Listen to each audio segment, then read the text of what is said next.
Good morning. Excuse the big bright light here. Just going to read off the book now. You're a badass. Chapter 6 is pretty long, so I'm going to actually do it in two parts, okay? Chapter 6, Love the One You Is. If we really love ourselves, everything in our life works. I was hanging out with my brother Bobby's house one day, lying on the couch, watching his then 2-year-old son waddle around. At some point, someone knocked something off the coffee table, and my little nephew bent down to pick it up. Bobby turned to me and said, "Did you see that? The guy knows exactly how it's done. He bends at the knees, keeps his back straight, hips squared, stomach tight, flawless."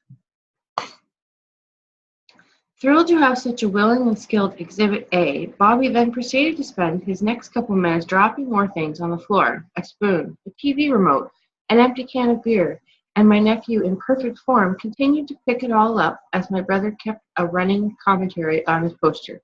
Muscle usage, seriousness of manner, and the fact that my nephew was pulling it all off with great dignity, even though his diaper was sagging. It's incredible. The kid could flip over a car without straining his back. I could barely pull up pants without having to be rushed to the hospital.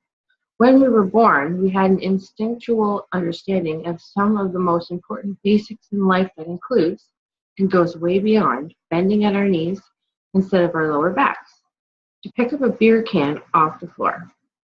We're born knowing how to trust our instincts, how to breathe deeply, how to eat only when we're hungry, how to not care about what anyone else thinks of our singing voices, dance moves, or hairdos. We know how to play, create, and love without holding back. Then, as we grow and learn from people around us, we replace many of the primal understandings with negative false beliefs, fear, shame, and self-doubt. Then we wind up in an emotional, physical pain. Then we either numb our pain with drugs, sex, booze, TV, Cheetos, or we settle for mediocrity, or we rise to the occasion, remember how truly mighty we are, and set out to relearn everything we knew at the beginning all over again. It's like we're born with a big bag of money, more than enough to fund any dream of ours, and instead of following our instincts and our hearts, we invest in what other people believe we should invest in. Some people invest in believing they're too old to go out clubbing when they love nothing more than to boogie. Some invest being too tough and too cool for school when all they want is love and connection. Some invest in being ashamed in their sexuality instead of being their glorious gay selves. As we continue to buy into these things that aren't even true for us, our inner fortunes dwindle away.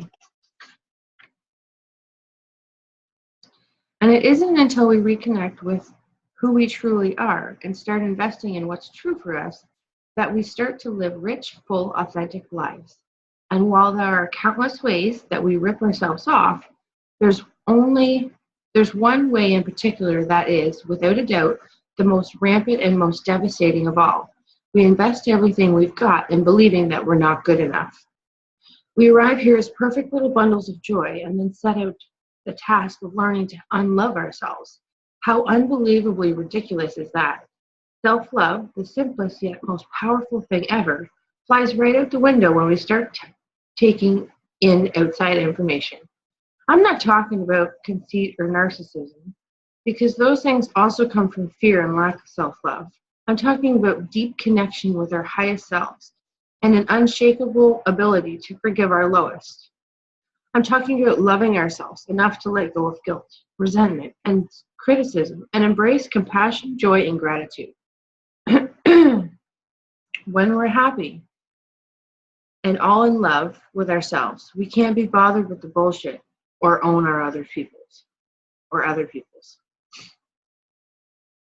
Imagine what our world would be like if everyone loved themselves so much that they weren't threatened by other people's opinions or skin colors or sexual preference or talents or educations or possessions or lack of possessions or religious beliefs or customs or their general tendency to just be whoever the hell they are. Imagine how different our reality would be and the reality of everyone surrounding you if you woke up every morning certain of your own lovability and critically important role in this planet. And if you poo-pooed shame, guilt, self-doubt, and self-loathing, and are allowed to be, do you have everything your little heart desires? That's the kind of world I want to live in. In the interest of perpetuating self, radical, reality-altering self-love, here are some of the best ways to win yourself over again. Number 1, appreciate how special you are. There will never be anyone exactly like you. You were given special gifts and talents to share with the world. And even though everybody has special gifts and talents, nobody will use theirs quite the same way you do.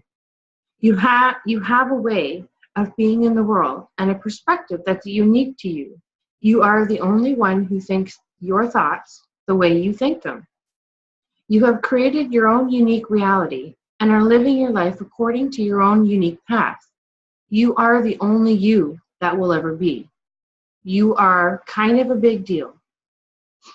Number 2, drown yourself in affirmations. Trust me, I wouldn't do this to you unless I had to, but affirmations work. You don't have to say them in the mirror. You don't have to hug yourself or buy a special rainbow journal with a lock on it and write them down in it. But if you want to turn the ship around, you need to rewire your brain and train it to think differently. And this is what affirmations can do for you. Figure out which affirmations you need to hear the most and repeat them all day long in your head, in the car, while you're walking down the street, pretending to be on the phone, under your breath, in line at the DMV. Write them on Post-it notes. Stick them around your house, on your mirrors, in your refrigerator, in your car. Write down your favorite affirmation 10 times every morning and 10 times every night before you go to bed and say them out loud. Here are some affirmations specific to self-love. Pick 1 or 2 that work for you and pummel yourself with them. I deserve and receive massive amounts of love every moment of every day. I am one with the universe. The universe is awesome and so am I. My heart is open. Love pours in and out. I receive all good that life has to offer me. I am brilliant, bright, and beautiful. I love how tall I am, and I love the size of my ass. Or whatever. If none of these work, come up with some that don't make you gag, but strike some nerve with you. The more emotion you feel around what you're saying, the more power it will have to bring you positive change. And yes, at the beginning, it may feel like you're lying to yourself, but the truth is, you're living the lie. So the affirmations get you back to the truth. This can't just be rattling off nonsense. You have to feel it and want it and get worked up by it in order for it to work. Okay, I'm going to stop there, I think. I'll read one more. Number 3, do things you love. When you constantly deny yourself for people, food, things, and experiences that make you feel the most alive, that sends you pretty lousy message home. Look at your life and see what you're letting yourself down. If you hear yourself saying things like, I love going out to see live music. I can't remember the last time I did it. Make time. We're all busy, but it's the people who make enjoying their lives a priority who enjoy their lives. Right now, there are thousands of people all over the world at yoga retreats, overlooking the ocean, dancing their asses off at outdoor music festivals, or whooping it up on the Disney cruise of their dreams. Really listen to how you speak and pay attention to what you do, and make a conscious effort to increase your joy in whatever capacity you can. It can be anything from spending a weekday afternoon with a great friend to quitting your hateful job to buying a new pair of completely impractical but completely awesome new shoes to go on a surf vacation in Costa Rica. You don't need new shoes for surfing, but I got new shoes for my trip. It's about being proactive, about creating a life you love instead of meekly living the one you think you're stuck with. Give yourself the gift of a joyous life while you're still among the living. Also, if you're the kind of person who puts everyone else's needs first, start putting yours up front. Joining this group is your first step. Those who are used to being their personal assistant will still love you enough that they'll be somewhat grouchy about you not wanting waiting on them hand and foot anymore. Buy a new pair of jeans, open a savings account, hire someone to do your dishes, make your kids clean out the cat box. You aren't selfish. You aren't a selfish person for taking care of yourself, just a happier one. Take care of yourself as if you were the most awesome person you've ever met. Okay, now I'm going to stop and I will load up the second one. These can only be so long, okay? So see you for this part 2 of this chapter.